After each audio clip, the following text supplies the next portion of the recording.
Finally ആ ദിവസം ഇങ്ങ് എത്തിപ്പോയി. ഞങ്ങളുടെ നീണ്ട 10 ദിവസത്തെ ട്രിപ്പിന്റെ അവസാന ദിവസം. പെട്ടെന്ന് ഞങ്ങളുടെ അടുത്ത തീരുമാനമായിരുന്നു ക്രൂസ് ട്രിപ്പ്.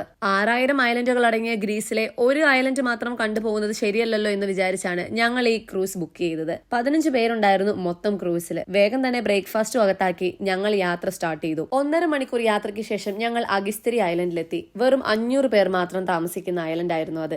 20 മിനിറ്റ് ഹൈക്ക് ചെയ്ത് അവിടുത്തെ ഏറ്റവും ഫേമസ് ആയ സ്ക്ലീരി ബീച്ചിലോട്ട് ഞങ്ങൾ കുറച്ച് സമയം സ്പെൻഡ് ചെയ്യാൻ വേണ്ടി പോയി. പിന്നീട് ഞങ്ങൾ വീണ്ടും യാത്ര സ്റ്റാർട്ട് ചെയ്തു. ബോട്ട് നടുക്കടലിനെത്തിയപ്പോഴത്തേക്കും അവിടെ ബോട്ട് നിർത്തി ഞങ്ങളോട് എല്ലാവരോടും വെള്ളത്തിലേക്ക് ചാടിക്കോളാൻ പറഞ്ഞു. നീന്തൽ അറിയാത്തതുകൊണ്ട് എനിക്കത്ര സേഫ് ആയിട്ട് തോന്നിയില്ല. പക്ഷെ കേട്ട പാതി കേൾക്കാത്ത പാതി കുറച്ച് മദാമ്മമാരൊക്കെ ചാടിയതുകൊണ്ട് അരൂട്ടറും കൂടെ എടുത്തങ്ങ് ചാടി. ഇതൊക്കെ കഴിഞ്ഞ് ഞങ്ങൾ നേരെ പോയത് രണ്ടാമത്തെ ഐലൻഡ്, അതായത് ഐഹീന ഐലൻഡ് എന്ന് പറയുന്ന പിസ്തയുടെ നാട്ടിലേക്കാണ്. അവിടെ ചെന്ന് കുറച്ച് കറങ്ങി നടന്ന് കുറച്ച് പിസ്തയൊക്കെ മേടിച്ച് ഞങ്ങൾ തിരിച്ച് ബോട്ടിൽ കയറി. ട്രിപ്പിലെ വൺ ഓഫ് ദ ബെസ്റ്റ് അല്ലെങ്കിൽ one of the most memorable day എന്നൊക്കെ വേണമെങ്കിൽ ഇന്നത്തെ ഡേ പറയാം.